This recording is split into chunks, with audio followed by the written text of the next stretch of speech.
अहदनामा में से गलतियों का ख़त, उसका 6वां बाब, उसकी 9वीं आयत से लेकर 10वीं आयत तक खुदा के पाक कलाम की तिलावत को सुनेंगे। खुदा के कलाम में इस तरह लिखा है, हम नेक काम करने में हिम्मत ना हारें, क्योंकि अगर बेदिल ना होंगे तो ऐन वक्त पर काटेंगे। बस जहाँ तक मौका मिले सबके साथ नेकी करें, ख़ासकर अहले ईमान के साथ। खुदा के पाक कलाम के पढ़े और सुने जाने पर खुदा की बरकत हो। तशरीफ़ रखें।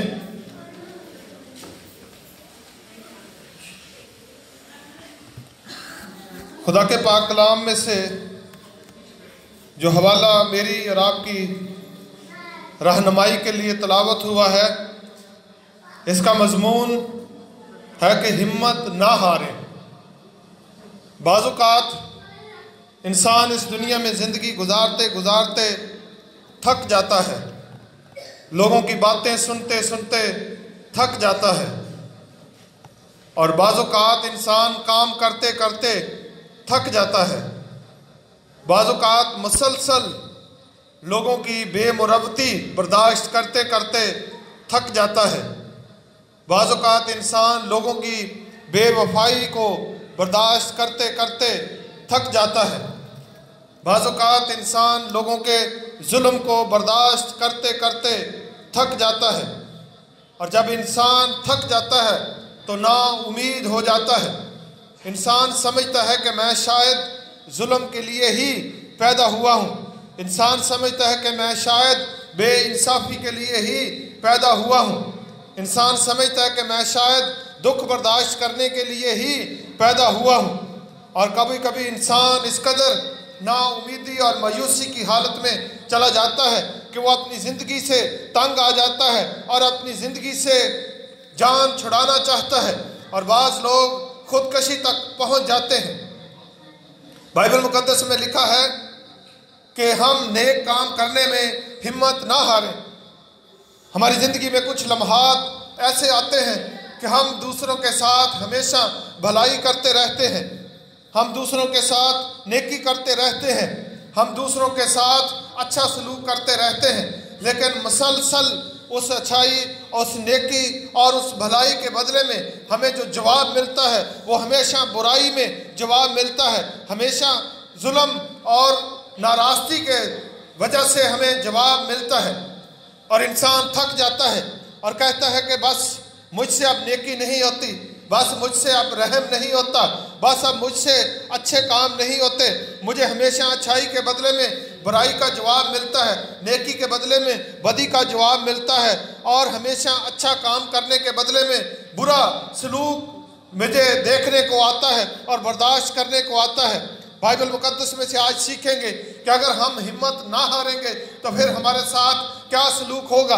आप जानते हैं कि जो लोग तारीकी का काम करते हैं, जो अबलीसी कुव्वतों के साथ मिलकर काम करते हैं, वो कभी भी नाउमीद नहीं होते, वो कभी भी मायूस नहीं होते, वो हमेशा अपनी बुराई में मुसलसल कायम रहते हैं। और आप ये भी जानते हैं कि जो बुराई करने वाले लोग होते हैं वो आपस में बड़ा मुत्तफिक होते हैं, उनका आपस में बड़ा इत्तेफाक होता है, वो कमिटमेंट के बड़े पक्के होते हैं, वो अपने राज को हमेशा राज रखते हैं। लेकिन हम जो नेकी करने वाले हैं हम हिम्मत हार जाते हैं।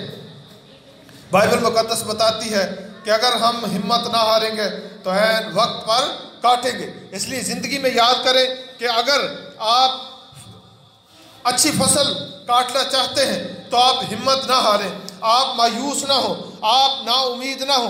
दुनिया में ऐसे लोगों की बड़ी कहानियां हैं जो 1000 दफ़ा नाकाम हुए और 1000 दफ़ा नाकाम होने के बाद फिर वो कामयाब ज़रूर हुए। ये बल्ब जो आप देखते हैं, ये जिस शख्स ने ये बल्ब बनाया था 1000 दफ़ा बल्ब उसने बनाया और 1000 दफ़ा वो नाकाम हुआ, और जब एंड पर पहुंचा तो फिर वो कामयाब हो गया। हम किसी भी काम में 1 दफ़ा या 2 दफ़ा नाकाम होते हैं तो उसके बाद हमारी हिम्मत जवाब दे जाती है, हमारा हौसला पस्त हो जाता है और हम कहते हैं बस होगी, अब मुझसे काम नहीं होता।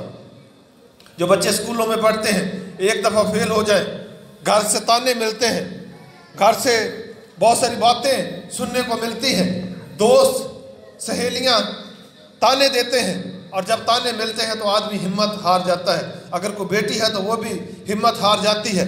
याद करें कि अगर हम कामयाब होकर ही खुश होते हैं तो फिर अभी तक हम वो मसीही नहीं जिस तौर के मसीही हमें होना चाहिए। आप एक दफ़ा फेल हो, 2 दफ़ा हो, 3 दफ़ा हो, 4 दफ़ा हो, आप कभी भी हिम्मत ना हारें।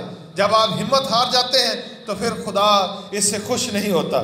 इसलिए आज जो हम किताब मुकद्दस में से मजमून सीख रहे हैं वो ये है कि अगर हम बेदिल ना होंगे तो ऐन वक्त पर फसल काटेंगे। किताब मुकद्दस में बहुत सारी जगह पर लिखा है कि हिम्मत बांधो, बहुत सारी जगह पर लिखा है कि मत डर, क्योंकि मैं खुदावंद तेरा खुदा जहाँ जहाँ तू जाएगा तेरे साथ रहूँगा, और मैं कभी भी तुझे तन्हा नहीं छोड़ूंगा, और मैं ना तुझसे दस्तबरदार हूँगा और ना तुझे छोड़ूंगा। खुदा कभी भी इंसान को छोड़ता नहीं, बल्कि खुदा इंसान के ईमान का इम्तिहान करता है ताकि इंसान ईमान में पक्का हो जाए। बाज़ औक़ात जब हम कोई अच्छा काम कर रहे होते हैं तो हमें पूरा ये यकीन नहीं होता कि हम जो काम कर रहे हैं वो ठीक भी है या नहीं। एक दफ़ा की बात है कि एक टीचर था, किसी क्लास में पढ़ा रहा था। टीचर ने स्टूडेंट को कहा एक को कि मुझे 14 का पहाड़ा सुनाए, जिसको इंग्लिश में टेबल कहते हैं, 14 का टेबल सुनाए। तो स्टूडेंट खड़ा हुआ और उसने 14 का पहाड़ा सुनाना शुरू किया।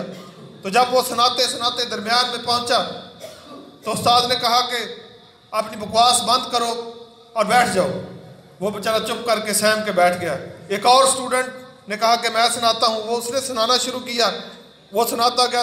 उस्ताद ने 3-4 दफ़ा उसको टोका कि बैठ जाओ, आप ठीक नहीं सुना रहे। वो नहीं रुका, वो सुनाता गया। तो जब स्टूडेंट ने टेबल सुना लिया तो टीचर उसके पास गया और उसके कंधे पर हाथ मारकर उसको थपकी दी और कहा कि शाबाश।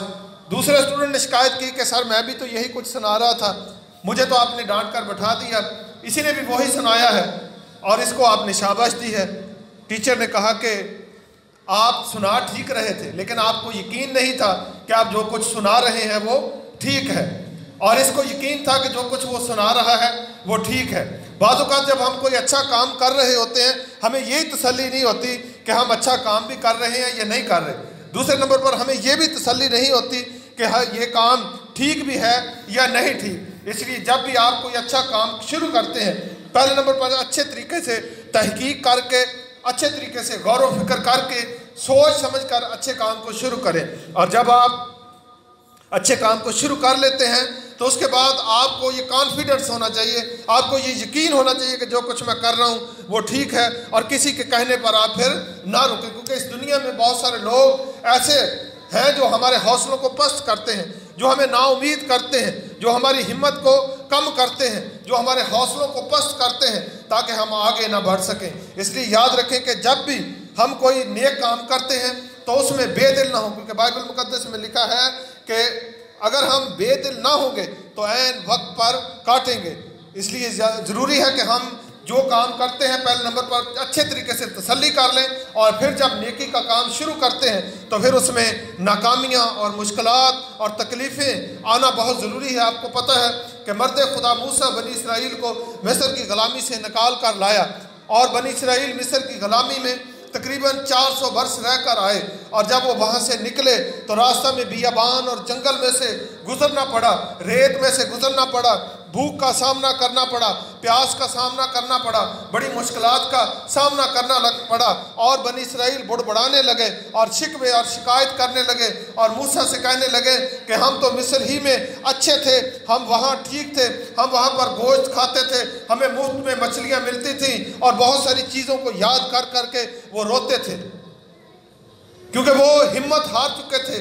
क्योंकि जब वो मिस्र की ग़ुलामी में थे वहाँ पर वो कुड़ते थे, वहाँ पर चलाते थे, क्योंकि लिखा है कि बनी इसराइल का कुड़ना खुदा के कान तक पहुँचा और खुदा ने मर्द खुदा मूसा को मुकर्रर किया। बताने का मतलब है कि इस दुनिया में जब भी हम ज़िंदगी गुजारते हैं, हम जो कुछ हमारे पास होता है हमें ये यकीन नहीं होता कि ये अच्छा भी है या नहीं, या जो कुछ हम कर रहे होते हैं हमें ये भी यकीन नहीं होता कि वो काम जो कर रहे हैं वो ठीक भी है या नहीं है। इसलिए जब आप कोई अच्छा काम करते हैं तो उस पर आपको कॉन्फिडेंस होना चाहिए, आपको दिलेरी होना चाहिए कि मैं जो कुछ कर रहा हूँ वो ठीक कर रहा हूँ, और अब किसी के कहने पर वो उससे ना हटे। क्योंकि क्योंकि जब हम अच्छा काम कर रहे होते हैं तो बहुत सारे लोग हमारे कानों में आकर कहते हैं भाई नेकी करना बंद कर दें, मैंने सारी ज़िंदगी ये कर कर के देखा है, ये दुनिया के लोग अजर नहीं देने का, ये दुनिया के लोग नेकी का लिहाज नहीं करते, ये दुनिया के लोग अच्छे कामों का लिहाज नहीं करते, अब आप दुनियादारों की तरह ही ज़िंदगी बसर करें।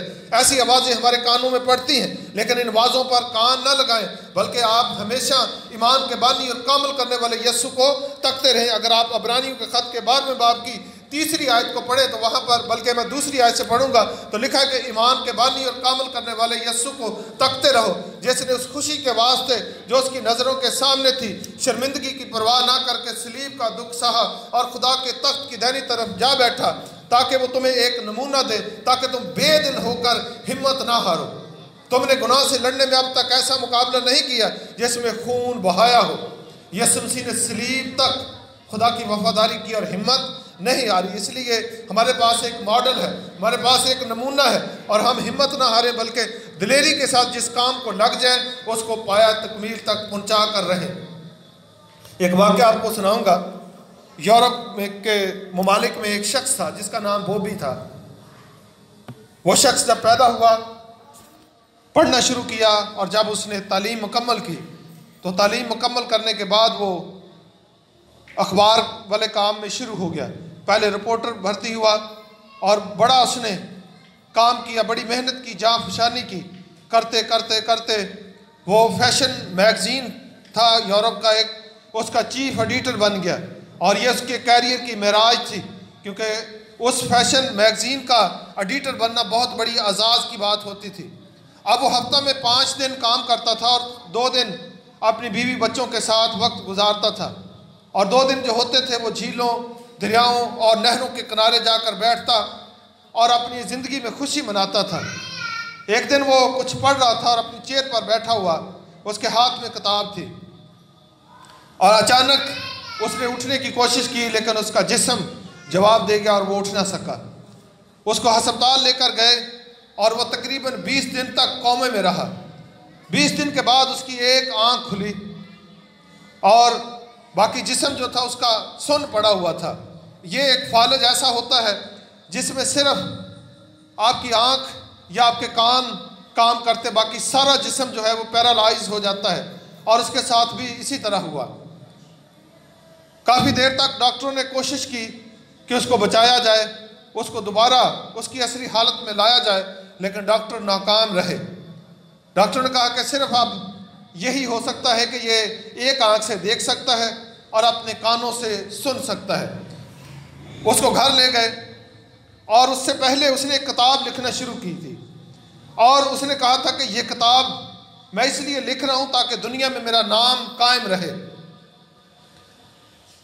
अब वो ना तो बोल सकता था और ना हाथ इस्तेमाल कर सकता था, क्योंकि सारा जिस्म जवाब दे गया था। सिर्फ एक आँख उसकी जो थी वो चलती थी, और उसके कानों की जो समात थी वो बहाल हो चुकी थी।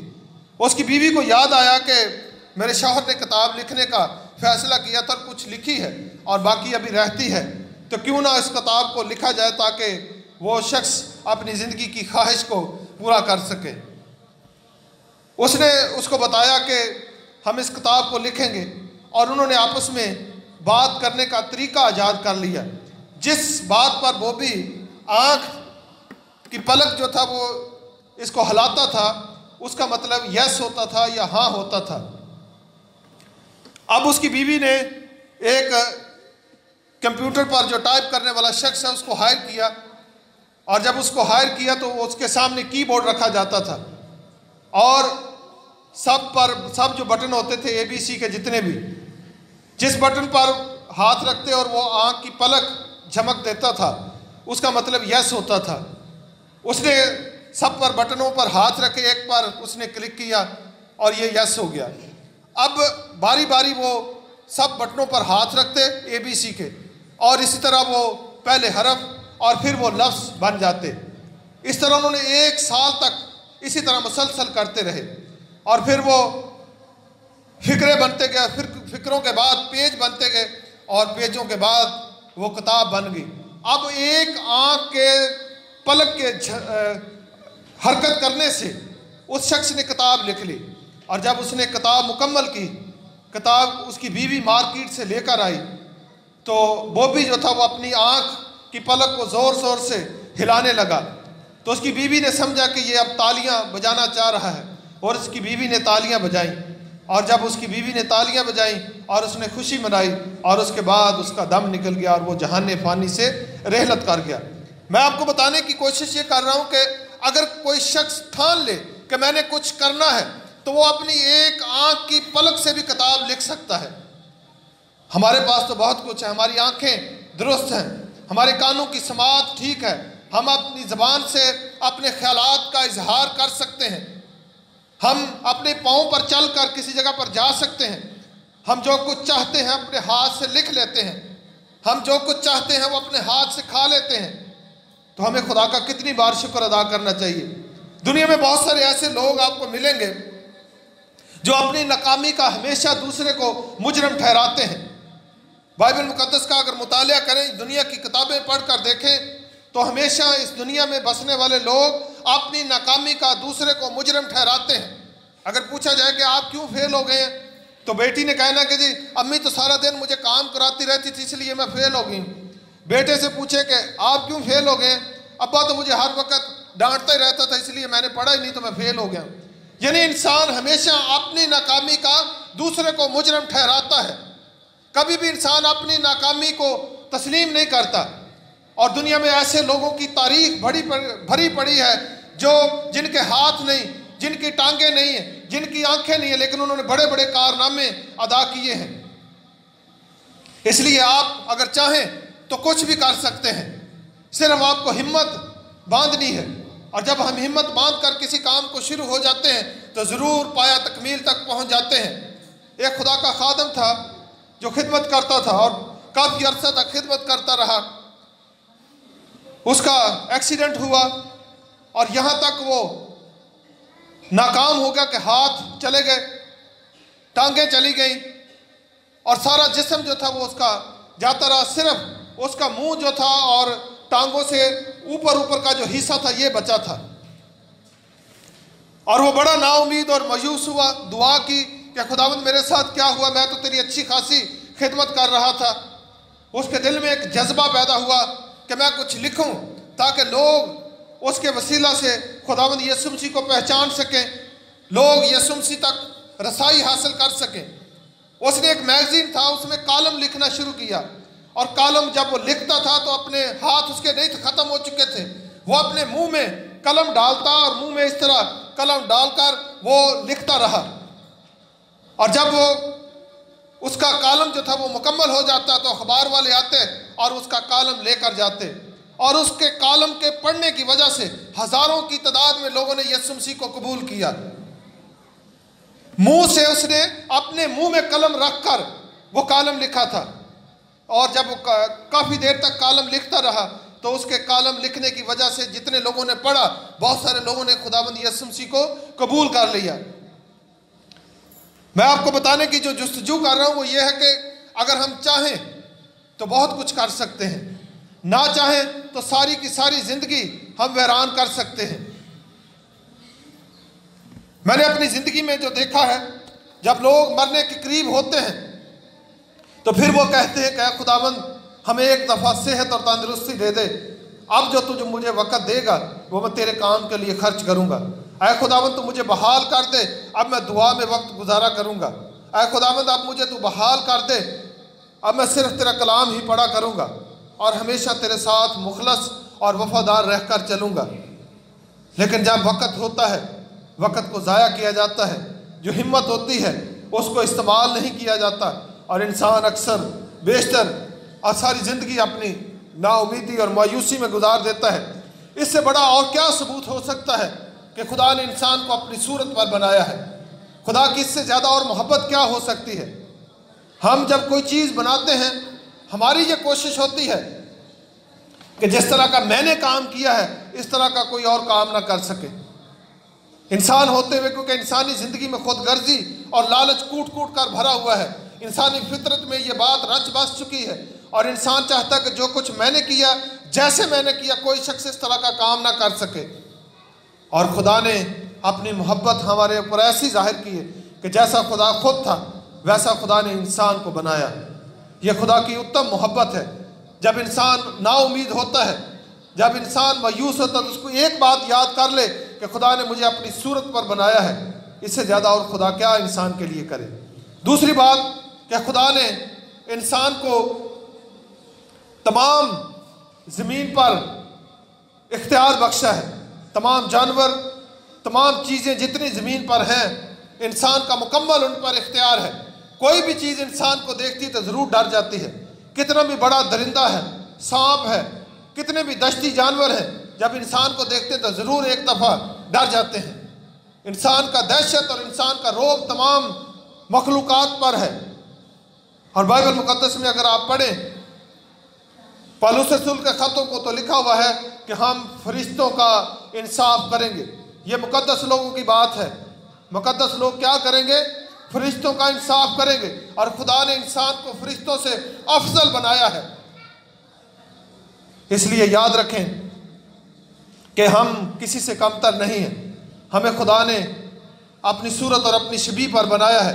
हम बेदिल ना हों, हम हिम्मत ना हारें, हम नाउमीद ना हों, हम मायूस ना हों। जब हम नाउमीद होते हैं, जब हम मायूस होते हैं, तो इससे यह साबित होता है कि हमें अपने आप पर एतमाद नहीं, हमें अपने आप पर एतमाद होना चाहिए कि खुदा ने हमें अपनी सूरत पर बनाया है। और सबसे बड़ी खुदा की जो मोहब्बत है वो ये है कि जब इंसान गुनाहगार था, जब इंसान ने खुदा की शरीयत को तोड़ा, जब इंसान ने खुदा के हुक्म की नाफरमानी की, तो खुदा ने इंसान को बाग़ अदन से निकाल दिया। और इंसान के पास अब कोई रास्ता नहीं था कि दोबारा खुदा तक रसाई हासिल करे। और खुदा ने अपने बेटे हमारे खुदावंद यीशु मसीह को कुर्बान किया ताकि उसके मार खाने से और उसके बहाए हुए खून के वसीला से हम मखलसी और निजात पा सकें। यह खुदा की सबसे बड़ी मोहब्बत है। हम खुदा के बेटे और बेटियां हैं।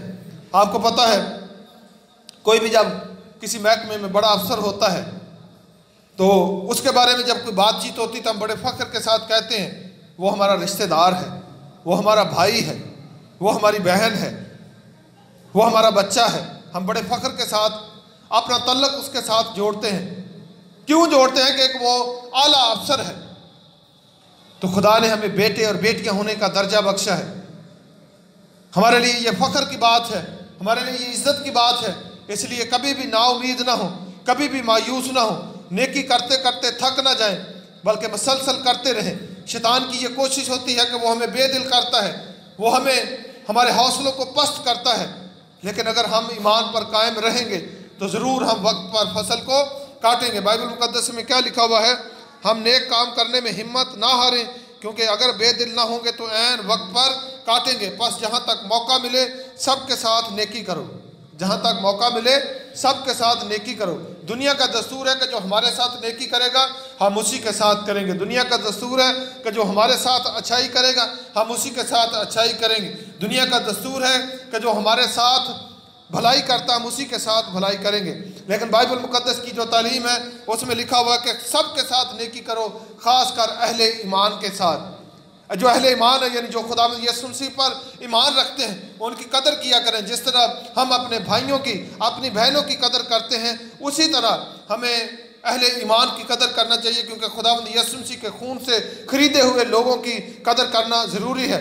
क्योंकि हम खूनी रिश्ता अपने बहन भाइयों को समझते हैं, लेकिन हकीकत में खूनी रिश्ता वो है जो खुदावंद यीशु मसीह के खून से धुले हुए लोग हैं। इसलिए कभी भी नेकी करते हुए हिम्मत नहीं हारनी चाहिए, कभी भी नेकी करते हुए हमें नाउमीद नहीं होना चाहिए। इब्लीस हमारे हौसलों को पस्त करता है, इब्लीस हमें नाउमीद करता है ताकि हम नेकी की राह पर गामजन ना रहें। सो खुदा मुझे और आप सबको ये तौफीक बख्शे कि हम हमेशा हिम्मत ना हारें, बल्कि ईमान पर कायम रहकर यीशु मसीह के कामों को सर अंजाम देते रहें। खुदा मुझे और आप सबको आज इस कलाम के वसीला से बरकत बख्शे, आमीन। हम अपनी आंखें बंद करेंगे, अपने सरों को झुकाएंगे और इस सुनाए गए कलाम के लिए दुआ करेंगे।